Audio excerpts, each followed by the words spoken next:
What's going on, guys? This is Kaishiro. Welcome back. So we are back with another video. On this video, we are going to cover top 5 tech cards to play in July 2024 OCG format. So we recently had our new ban list and we are playing in a new different format this July. So these are the top 5 tech cards that you may use to topple the best decks available in this current metagame. So without further ado, let's start. So before we venture on our top 5, we are going to assimilate what is the meaning of tech cards in my own assumption and dictionary.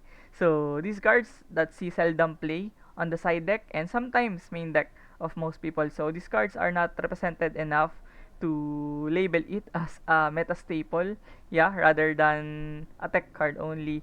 And also, despite being unpopular, these cards can have so much value against the meta decks on the format. So like I've said earlier, these cards are effective against the best decks and also often labeled as spies, quote unquote spies, or cards that may surprise the current metagame. So even though these cards are not popular, not very represented, these cards are very niche and can definitely surprise most of the decks in this metagame. So without further ado, moving on our top 5, we do have the enemy controller. So a very old card, no? Most people are going to remember enemy controller as a staple on the Yugi Kaiba era, but it is still quite functional in this 2024, mid 2024. So yeah, moving on, we do have the description of enemy controller. So it is very unconventional card. You won't see enemy controller nowadays, especially this mid 2024. You're going to see this staple or enemy controller in decks that wants to dodge targeting negations and interruptions while also establishing their setup or their playthrough, and also can dodge target effects and target hand traps. So it is very effective when you are trying to break a board with targeting effects and also playing around cards like Veilers and Imperms. So this is very good card to neutralize those setup and also can help you pressure the board. So you're going to apply pressure on the boards of your opponent when you have a card that can tribute your monster, dodge the targeting effects, and also take control of their monster until the end phase. So it is very lopsided when you consider that this card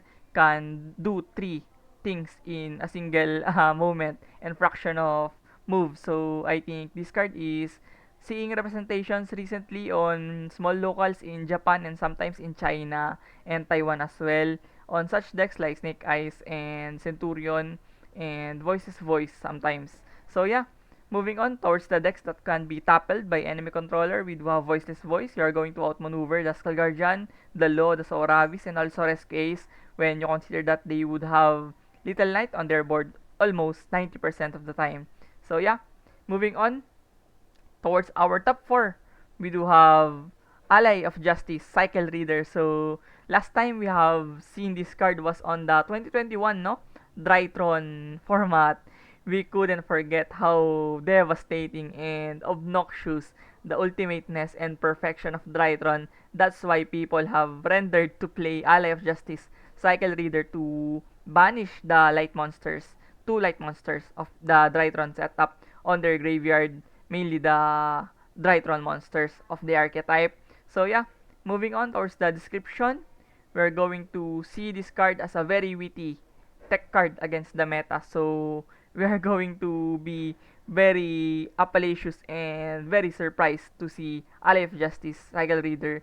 And also it is very hard to play around. I think this card is one of the probably most hardest cards to predict and yeah, counterfeit when you consider the fact that you won't really consider this Ally of Justice Cycle Reader interrupting you, especially if your graveyard is loaded with two light monsters, Finsmith of course, and more importantly, it aids your Finsmith problems because this card was used to tech against the Finsmith because of the Finsmith engraver. Those light monsters on their archetype are getting heavily affected by this Ally of Justice Cycle Reader. So moving on towards the decks that can be nullified or toppled by Cycle Reader, we do have Voiceless Voice of course, the Saphira, the Law, and almost all of their monsters are light monsters, and also the Finsmith of course due to the engraver. And yeah, moving on towards our top 3 on our list, we do have Typhoon. So another unconventional card and very fitting to seen as a tech card this current format. And yeah, moving on towards the description, we do have Typhoon. Typhoon can be clutch against the current best deck, namely Yubel Finsmith. Of course, you could get rid of the Nightmare Throne and the Unending Nightmare. I forgot the name of the continuous spell, but yeah, you're going to get rid of those two cards, and you can get very advantageous from that. And those two are very important for their setup. And also, it is very perplexing to see a back row removal hand trap. So we don't really see a hand trap that can be like Mystical Space Typhoon or Cosmic Cyclone. So it's very hard to telegraph that a card can get rid of your back row from being in a hand of your player. And yeah, I do believe that it is the greatest asset of this Typhoon, that unpredictability and also hard to counter. It's very hard to counter Typhoon. Consider that you don't have cards that can cancel it, and you won't have cross out or called by to save you from this card. So yeah, it's very hard to counter. And yeah, moving on towards the deck that can be toppled by Typhoon, Yubel, Finsmith, of course, the spell and continuous spell shenanigans of the Yubel, and also Centurion, which is gaining traction on the most recent report of Road of the King. It is dubbed as a fourth, fifth best deck, if I'm not mistaken. So Centurion is gaining traction this early July, and people are going to do the lengths of using a mid-range deck to neutralize the format with the hand traps and floodgates of the Centurion. It is very effective to have a good shot on a very diverse format this early July. So yeah, moving on towards our top 2 in our list. Yeah, top 2, we do have Solemn Scolding. So a brother or a nephew or a cousin of your Solemn lineup. The usual Solemn Strike, Solemn Judgment, and now we do have Solemn Scolding to be considered as a back row utility card in this format. So we do have Solemn Scolding. So moving on, Solemn Scolding is a very good support and utility card. So like the after mentioned Strike and Judgment, and also cards that may protect your back row and also your field. It is a very good support and utility card. Aims you to nullify the effects of your opponent and counter it. It is a counter trap card, so it's very hard to counter this, except for the red reboot, of course, of Tenpai Dragon. But yeah, consider that this is a spell speed 4, so it won't be countered easily, and also very effective when you pair it up with Omni Negate. So decks like, yeah, something like Voiceless Voice and other decks that relies on negations and Omni Negates like the Centurion, so they could easily utilize the Solemn Scalding, especially if they only have one set spell and trap on their spell and trap zone. So it is very effective to improve and yeah, have extra millage of protection on your setup, and also not too costly compared to Judgment. So unlike Judgment, you're going to pay half of your life points. This time you're going to only play 3k, 3000 LP life points. So you could pretty much recover from that easily, and it is not that really huge deficit when we consider that Solemn Judgment would pay your life points in half. So yeah, this is our number 2, Solemn Scalding. Moving on our meta decks that can be toppled by Solemn Scalding, we do have Rescue Ace and Snake Eyes and Tenpai Dragon.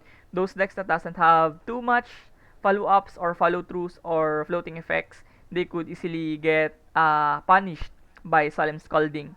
And yeah, moving on towards our top 1 in our list, we do have Ultimate Slayer. So this card was released on 2021, if I'm not mistaken. So this card was getting every hype and praise before it was released on the platform, but it was heavily overshadowed by the likes of Forbidden Droplet and other board wiping cards like Lightning Storm, Evenly Match, Regeki. Even Regeki does overshadow the Ultimate Slayer, but recently there's a trend of Ultimate Slayer in multiple Japanese local tournaments, and people are now recognizing and scoring the ability of Ultimate Slayer to break the boards of the current meta decks in our format. So yeah, moving on towards the description of this card, we do have Ultimate Slayer as a relentless board breaking capability, or it is very capable of dealing massive damage and overall threat on the meta dex board in this current July format, namely Yubel. Of course, you would be very terrified of how many monsters and interruptions and negations does have a Yubel on its board, and Ultimate Slayer is a card that can help you uh, dictate the tempo of the match to nullify those monsters, and also it has huge upsides and very advantageous against Yubel. So consider that this card was a specific card to answer the Yubel, especially the fusion of Yubel. It is very great to nullify that, and also can act as your quasi Dark Ruler no more. So unlike Dark Ruler no more, which limits you to a certain degree that you cannot OTK the opponent, Ultimate Slayer doesn't have that much drawback, and I believe that this is a good card to pinch and yeah, target the threats on the opponent's board and their very strong boss monsters. So Ultimate Slayer can definitely help you close out games and break ports easily.